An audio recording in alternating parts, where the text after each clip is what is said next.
Hello प्यारे बच्चों, तो कैसे हैं आप लोग? आई होप मस्त होंगे और लगे होंगे अपनी पेपरों की तैयारी में। और ये हमारी आज की न्यू ईयर की फर्स्ट क्लास होने वाली है। तो आइए कुछ नए अंदाज में शुरू करते हैं आज की क्लास। और इसमें हम लोग अपने अवतार सीरीज का, यानी कि जो हम लोग अवतार सीरीज कर रहे हैं, क्वेश्चन बैंक जो अवतार नामक आती है क्लास 10th के लिए, उसके हम लोग कुछ क्वेश्चन करने वाले हैं लघुत्तरी टाइप के। तो आइए शुरू करते हैं बिना किसी देरी के बच्चों। और यह आपको रासायनिक अभिक्रिया एवं समीकरण की दूसरी क्लास होगी जो हम मॉडल पेपर से कर रहे हैं। तो आइए शुरू करते हैं बिना किसी देरी।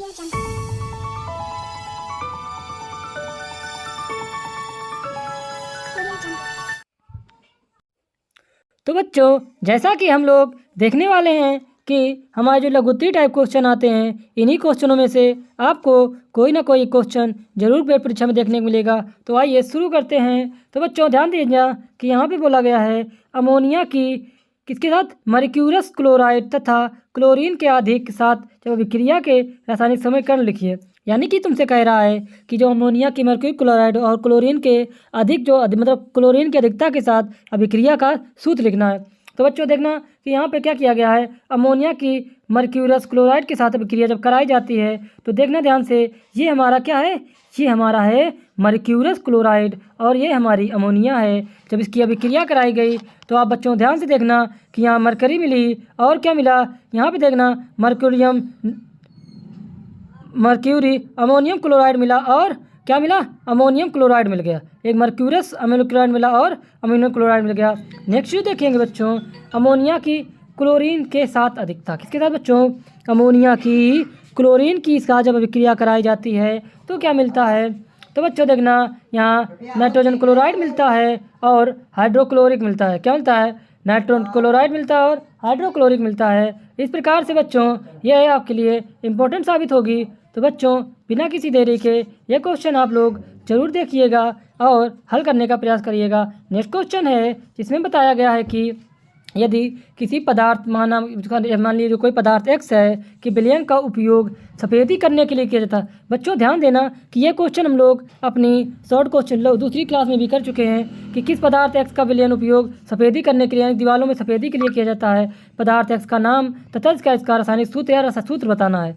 तो बच्चों ध्यान देना कि इसका आंसर हमारा हो जाएगा चूना अथवा कैल्शियम ऑक्साइड। यानी कि बच्चों जब बात करेंगे नाम की तो उसका नाम लिखेंगे हम चूना, और जब इसका रासायनिक सूत्र की बात आएगी तो उसको बोलते हैं कैल्शियम ऑक्साइड और इसका सूत्र होता है CaO। क्या होता है बच्चों, CaO हो जाता है। और किस प्रकार से प्रक्रिया होती है, तो बिना बुझे चूने को बच्चों किसमें, जब जल में घोला जाता है। बच्चों ध्यान देना कि जब बिना बुझे चूने को, आपने देखा होगा, अब तो नहीं, पुराने ज़माने में लोग दीवारों पुताई करने के लिए बड़े बड़े चूने के पत्थर लाते थे और फिर उसे किसी गगरी में या बाल्टी में डाल के फुलाते थे तो उससे गरम गरम लपटें निकलती थीं। तो उसी प्रकार से क्या होता था, जब इसकी क्रिया कराई जाती है तो भुजा चूना मिलता है और ऊष्मा मिलती है, यानी कि वो बाल्टी, वो बर्तन क्या हो जाता था, गर्म हो जाता था। गागर या बाल्टी आप देखते थे वो कितनी हीट करती थी और उससे बुलबुले निकलते थे। तो यानी कि हम लोग कह सकते हैं कि कैल्शियम हाइड्रोक्साइड मिलेगा और ऊष्मा प्राप्त होगी। बच्चों ध्यान दीजिएगा, ये बच्चों ध्यान रखना। नेक्स्ट क्वेश्चन है जिसमें बताया गया है कि संकलन अभिक्रिया। बच्चों ध्यान देना, संकलन यानी संयोजन अभिक्रिया, ऑक्सीकरण अभिक्रिया को उदाहरण से समझाइए। बच्चों ध्यान देना, संकलन अभिक्रिया या ऑक्सीकरण अभिक्रिया, यह दोनों क्वेश्चन बहुत ही इंपॉर्टेंट साबित होने वाले हैं। बच्चों मैंने पहले ही बताया था, कल वाली जो क्लास थी उसमें बताया था, संयोजन अभिक्रिया यानी कि जब दो या दो से अधिक पदार्थ मिलकर किसी एक ही पदार्थ का क्या करते हैं, निर्माण करते हैं, तो क्या हो जाता है, ऐसी अभिक्रियाएं हमारी संकलन अभिक्रिया कहलाती हैं, संयोजन अभिक्रिया कहलाती हैं। वहीं दूसरी तरफ क्या होता है, ऑक्सीकरण अभिक्रिया। कौन सी अभिक्रिया बच्चों, ऑक्सीकरण अभिक्रिया वह अभिक्रिया जिसमें कि उपचयन और, बच्चों ध्यान देना, उपचयन और अपचयन अभिक्रिया, कौन सी, उपचयन और अपचयन अभिक्रिया साथ साथ चल रही होती हैं, यानी कि दोनों एक साथ चल रही होती हैं। ऐसी अभिक्रिया को हम लोग ऑक्सीकरण अभिक्रिया भी कहते हैं। बच्चों इसके लिए आप लोग फास्ट टैग रिवीजन का पेज नंबर 8 भी देख सकते हैं, यदि आपको लिखनी है तो लिख भी सकते हैं। नेक्स्ट क्वेश्चन है बच्चों, ध्यान दीजिएगा, उपचयन और अपचयन अभिक्रिया। क्या बच्चों, उपचयन और अपचयन की ध्यान दीजिएगा बच्चों कि जब उपचयन और अपचयन की हम लोग बात करने वाले हैं कि उपचयन और अपचयन की व्याख्या कीजिए, उदाहरण सहित बताइए। तो बच्चों इसके लिए आप लोग विद्यार्थी सीधा सीधा समझेंगे कि उपचयन अभिक्रिया में क्या होता है। इसमें हमारा ऑक्सीजन का अपचयन और तथा अपचयन की व्याख्या करने के लिए जब बच्चों बोलेगा तो आप सिंपली लिखेंगे उसमें कि उपचयन नाम जो उपचयन यानी कि उपचयन है और अपचयन दोनों में बच्चों केवल एक बेसिक सा अंतर होता है जो हम लोग ध्यान रखेंगे कि जब उपचयन की बात आएगी तो इसमें ऑक्सीजन का क्या होगा, योग होगा, यानी कि ऑक्सीजन जुड़ेगी तथा हाइड्रोजन का क्या होगा, हाइड्रोजन का निष्कासन होगा।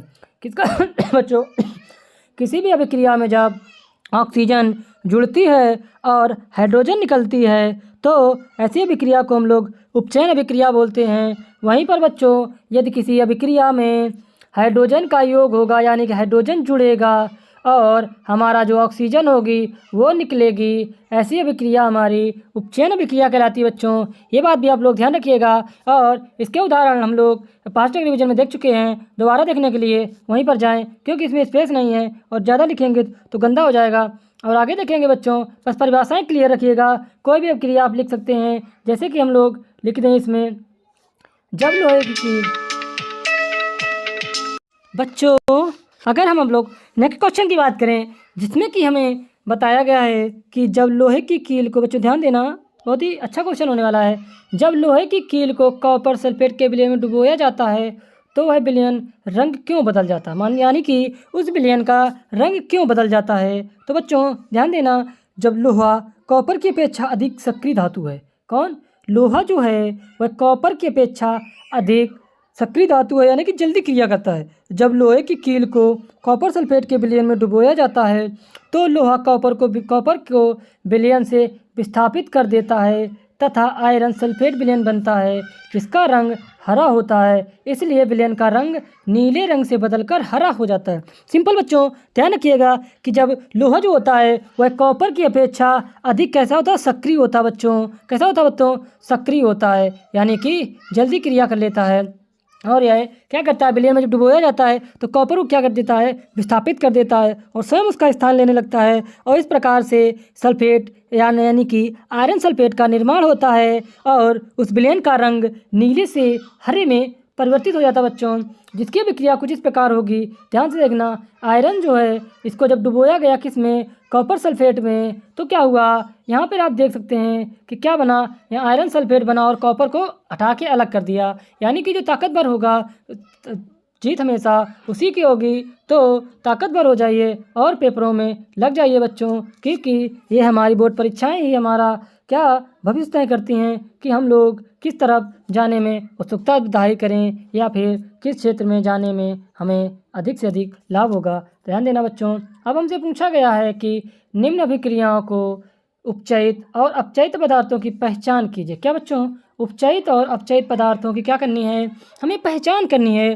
तो बच्चों ध्यान देना, उपचयित और अपचयित में सिंपल सा फंडा है बच्चों, ध्यान दें अगर हम तो उपचयित में क्या, उपचयित और अपचयित यानी कि अपचयन और उपचयन सिंपल सा फंडा है बच्चों कि जब किसी अभिक्रिया में किसी पदार्थ का अपचयन होगा तो उससे कुछ ना कुछ अलग हो रहा होगा, यानी कि वह पदार्थ क्या हो रहा होगा, पदार्थ क्या हो रहा होगा, पदार्थ का विलय हो रहा होगा यानी पदार्थ टूट रहा होगा। और जब किसी पदार्थ में क्या होता है, कुछ ना कुछ जुड़ रहा होता है यानी कोई पदार्थ बन रहा होता है तो उसे हम लोग उपचयन बोलते हैं। और इस प्रकार से हम लोग कह सकते हैं कि कॉपर ऑक्साइड और का यहाँ पे अपचयन हो रहा है और हाइड्रोजन गैस का यहाँ पर उपचयन हो रहा है, यानी कि हाइड्रोजन गैस से हमें जल बन रहा है और कॉपर सल्फेट से हमें कॉपर मिल रहा है और इसका ऑक्सीजन इससे हाइड्रोजन से क्रिया कर रहा है। ये जो कि हमारा एक किसका उदाहरण है बच्चों, उपचयन अपचयन क्रिया का उदाहरण है।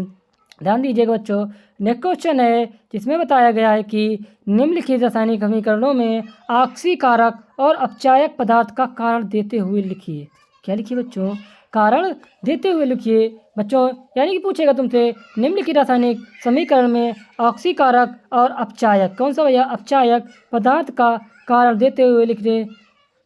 बच्चों ध्यान देना कि यहाँ पे जब कॉपर की क्रिया जिंक से कराई गई तो यहाँ पे देखना बच्चों क्या हुआ, ध्यान से देखें बच्चों, तो कॉपर किसमें, सॉलिड में, और यह लिक्विड में परिवर्तित हो गई। यानी कि यहाँ पे क्या हो रहा है, ये एक ऑक्सीकारक है और यह किसका कार्य कर रहा है, यह अपचायक का कार्य कर रहा है। किसका बच्चों कर रहा है कार्य, यह हमारा बच्चों। अब हम बात करें अगर अपचयन अभिक्रिया क्या है, कौन सी क्रिया बच्चों, अपचयन अभिक्रिया। तो बच्चों हम लोग पढ़ चुके हैं कि अपचयन अभिक्रिया में हाइड्रोजन का योग होता है और ऑक्सीजन का निष्कासन होता है। और इसमें पूछा है निम्नलिखित अभिक्रियाओं में ऑक्सीकृत तथा अपचयित होने वाले पदार्थों का चयन कीजिए।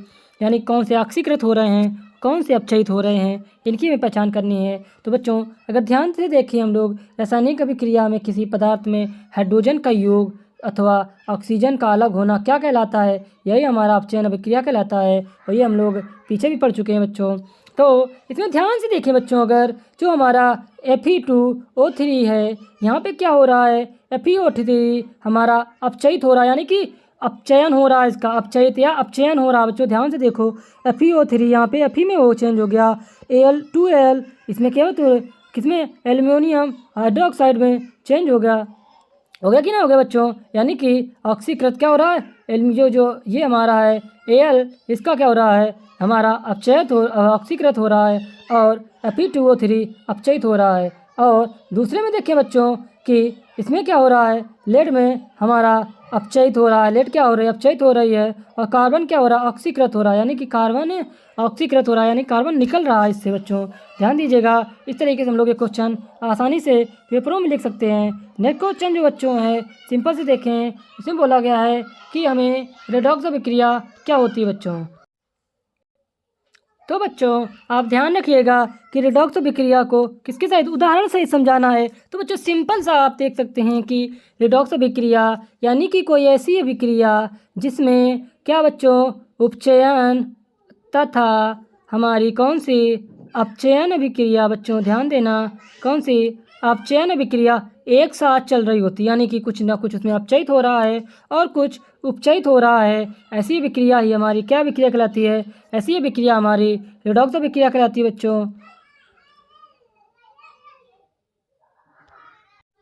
अगर हम बात करें उदाहरण की, तो बच्चों ध्यान देना, ये जो अभिक्रिया आपको दिखाई दे रही है, इस अभिक्रिया को हम लोग रेडॉक्स अभिक्रिया भी बोल सकते हैं बच्चों। कौन सी अभिक्रिया, रेडॉक्स अभिक्रिया बोल सकते हैं, क्योंकि बच्चों इस अभिक्रिया में हमें अपचयन और उपचयन नाम की दोनों अभिक्रियाएं एक साथ होती दिख रही हैं कि कुछ ना कुछ इसमें अपचयित हो रहा है और कुछ ना कुछ अपचयित हो रहा है। और ऐसी अभिक्रियाओं को हम लोग, कौन सी अभिक्रिया बच्चों, ऐसी ही अभिक्रियाओं को हम लोग रेडॉक्स अभिक्रिया भी बोलते हैं। तो ध्यान रखिएगा, यह हमारा उदाहरण हो जाएगा रेडॉक्स अभिक्रिया क्या, क्योंकि इसमें कॉपर ऑक्साइड अपचयित क्या हो रहा है, अपचयित हो रहा है, और हाइड्रोजन यहाँ पे क्या हो रहा है, उपचयित यानी कि अपचयन हो रहा है बच्चों। और ऐसी ही अभिक्रियाओं को हम लोग अपचयन अभिक्रिया या फिर रेडॉक्स अभिक्रिया। ध्यान दीजिएगा बच्चों कि जब विस्थापन अभिक्रिया में क्या होता है कि विस्थापन अभिक्रिया में एक तत्व क्या करता है, जो दूसरे तत्व को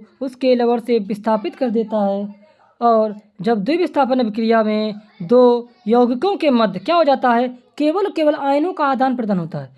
किसमें, द्विविस्थापन में बच्चों आयनों का आदान प्रदान होता है। वहीं विस्थापन अभिक्रिया में जो अधिक सक्रिय तत्व होता है वह कम सक्रिय तत्व को विस्थापित कर स्वयं उसका स्थान ले लेता है। ऐसी अभिक्रिया को हम विस्थापन अभिक्रिया कहते हैं। और जहाँ पर आयनों का केवल आदान प्रदान होता है, ऐसी अभिक्रिया को हम द्विविस्थापन अभिक्रिया बोलते हैं बच्चों। इनको हम उदाहरण से समझें तो देखना आपको Zn और कॉपर सल्फेट का जब क्या हुआ, इसमें ध्यान से देखना, कॉपर सल्फेट और जिंक ये कम सक्रिय होता है या अधिक सक्रिय होता है, जिंक अधिक सक्रिय होती है कॉपर की अपेक्षा। तो इसलिए ये जो कॉपर को क्या कर देता है, विस्थापित कर स्वयं उसका स्थान ले ले रहा। ऐसी अभिक्रिया विस्थापन अभिक्रिया कहलाती है। और इसमें क्या होता है बच्चों, देखना, बेरियम क्लोराइड और सोडियम सल्फर डाइऑक्साइड में क्या हो रहा है, द्विविस्थापन हो रहा है। यानी कि केवल क्या हो रहा है, आयनों का विस्थापन हो रहा है। क्या हो रहा है, इसका आयन इसके पास, इसका आयन इसके पास चला गया। ऐसी अभिक्रिया को हम लोग द्विविस्थापन अभिक्रिया कहते हैं। यानी कि इसमें जो ये आयन दिए हैं ये क्या हो रहा है, यह एक दूसरे को इंटरचेंज हो रहा है, यानी कि अदला बदली हो रही है। ओके बच्चों, जैसे कि हम लोग पेन बदल लेते हैं कि काला वाला तू मेरा ले ले, नीला वाला तू मुझे दे दे, उसी तरीके से क्या हो रहा है, एक दूसरे का आदान प्रदान हो रहा है। ऐसी अभिक्रिया को ही लोग द्विविस्थापन अभिक्रिया कहते हैं। नेक्स्ट अभिक्रिया की निम्नलिखित अभिक्रियाओं, कौन सी बच्चों, कि निम्नलिखित अभिक्रियाओं की संतुलित समीकरण लिखिए। ये जो अभिक्रियाएँ दी हैं इनके हमें क्या करने हैं, संतुलित समीकरण लिखने हैं बच्चों। तो ध्यान से देखना बच्चों, यह आपको आपके पेपरों में 1 नंबर का ज़रूर मिलेगा, क्योंकि पूछेगा आपसे कि ये अभिक्रिया संतुलित है कि नहीं है, कौन सी अभिक्रिया 4 में संतुलित है या नहीं है। तो ध्यान से देखना बच्चों, यहाँ बोला गया जिंक और सल्फर नाइट्रेट, जिंक नाइट्रेट और सिल्वर बन गया। क्या बन गया, सिल्वर बन गया। तो देखना बच्चों ध्यान से, ये जिंक लिखा, ये क्या लिखा, सिल्वर नाइट्रेट, और यहाँ पे क्या बना, हमारा जिंक नाइट्रेट बन गया। क्या बन गया, और सिल्वर अलग हो गया। क्योंकि बच्चों ध्यान देना कि जो ये सल्फर है, सॉरी सिल्वर है, ये गलत हो गया, यहाँ पे ये सिल्वर नाइट्रेट है और यहाँ पे गलती से लिख गया है। तो यहाँ पे हम लोग क्या कर लेंगे, यहाँ पे हम लोग सिल्वर नाइट्रेट कर लेंगे बच्चों, ये भी ध्यान रखिएगा, हम लोग सिल्वर नाइट्रेट कर लेंगे बच्चों। तो ध्यान से देखना, ये जो सिल्वर नाइट्रेट है इसमें क्या हो रहा है, ये कम सक्रिय है, ये अधिक सक्रिय है, ये इसको विस्थापित कर दे रहा है और स्वयं उसका स्थान ले रहा है। यह एक प्रकार की विस्थापन अभिक्रिया भी है और संतुलित अभिक्रिया कुछ इस प्रकार हो जाएगी। दूसरी हमारी मैग्नीशियम हाइड्रोजन क्लोराइड की अभिक्रिया जब कराई गई तो मैग्नीशियम क्लोराइड बना और हाइड्रोजन क्या हो गया, अलग हो गया। ध्यान देना बच्चों, नेक्स्ट क्वेश्चन है जिसमें पूछा गया है हमसे कि एक भूरे रंग की चमकदार तत्व, कोई भूरा रंग का चमकदार तत्व है जो वायु की उपस्थिति में गर्म करने पर वह काले रंग का हो जाता है। इस तत्व एक्स का उस काले रंग के यौगिक का नाम बताइए। यानी कि उसको जलाया गया तो काले रंग का हो गया, कौन सा तत्व है बच्चों, ध्यान दीजिएगा। अगर ध्यान से देखें हम इस क्वेश्चन में तो बच्चों वह एक्स कौन सा है, वह तांबा या कॉपर है। क्या है बच्चों, ध्यान देना, जब कॉपर और तांबा होता है या क्या हो जाता है, काले रंग का कॉपर ऑक्साइड देता है, ये एक भूरे चमकदार होता है, भूरे रंग का चमकदार है, वायु की उपस्थिति में गर्म किया जाता है तो ये काले रंग का हो जाता है। आपने जितने तांबे और कॉपर के बर्तन देखे होंगे वे गर्म करने पर काले प्रतीत होते हैं। तो इस काले रंग के यौगिक का नाम क्या हो जाता है, इसी को हम लोग कॉपर ऑक्साइड बोलते हैं। इसके कॉपर के ऑक्साइड बन जाते हैं जो काले रंग का दिखाई देता है। उसके पहले कॉपर हमें भूरा रंग का दिखाई देता है, जो वायु की उपस्थिति में इसको क्या किया गया, गर्म किया गया बच्चों। तो एक इसमें कॉपर के क्या बन गए, ऑक्साइड बन गए। ध्यान रखना बच्चों, इस तरीके के क्वेश्चन आपसे ज़रूर पूछेगा। तो इन क्वेश्चनों पे बच्चों आप बात करें अगर संतुलित समीकरण की, किसकी बच्चों की, संतुलित रासायनिक समीकरण क्या है और रासायनिक समीकरण को संतुलित करना क्यों आवश्यक है। बच्चों ध्यान रखना कि जब तक कोई समीकरण संतुलित नहीं होगा तब तक हम लोग यही नहीं बता सकते कि इस अभिक्रिया को संपन्न होने पर कौन सा पदार्थ हमें किस मात्रा में और किस रूप में मिलेगा। इसलिए प्रत्येक समीकरण को क्या करना, संतुलित करना बहुत अति आवश्यक होता है। तो बच्चों देखना, संतुलित रासायनिक समीकरण वह समीकरण है जिसके दोनों ओर प्रत्येक तत्व के कुल परमाणुओं की संख्या कैसी होनी चाहिए, समान होनी चाहिए। यानी कि जो चिन्ह इस तरीके का या फिर इस तरीके का मिलता है, इधर हमारे अभिकर्मक लिखे होते हैं और इधर बच्चों हमारा क्या लिखा होता है, इधर हमारा उत्पाद लिखा होता है। इन दोनों तत्वों के यानी कि अभिकर्मक और उत्पाद के परमाणुओं की संख्या कैसी होनी चाहिए, समान होनी चाहिए।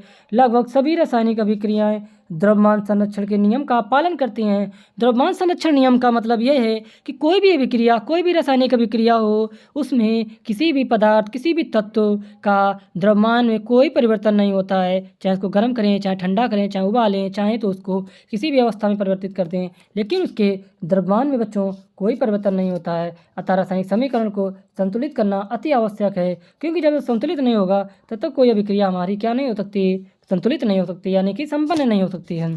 ओके बच्चों, अब बच्चों अगर हम समझें कि कोई तुमसे बोले कि नाइट्रोजन हाइड्रोजन गैस से संयोग करके अमोनिया बनाती है, इसको अभिक्रिया की सहायता से समझाएं, तो बच्चों हम लोग समझा सकते हैं कि जब हमारा नाइट्रोजन और हाइड्रोजन की क्रिया कराई जाएगी तो किस प्रकार से हम लोग अमोनिया गैस प्राप्त कर सकते हैं। तो यदि नाइट्रोजन के 2 अणु और हाइड्रोजन के 3 अणु के साथ संयोग करेंगे तो हमारी कौन सी गैस, अमोनिया गैस प्राप्त होगी, यानी कि 2NH3 क्या हो जाएगी, हमें प्राप्त हो जाएगी। इस तरीके से हम लोग समस्त अभिक्रियाओं को बना सकते हैं, जैसे कि यहाँ पे लिखा है हमारा क्या। अब हम लोग अगर देखें, बोला गया है हमसे बच्चों, ध्यान से देखना कि निम्नलिखित रासायनिक समीकरणों को,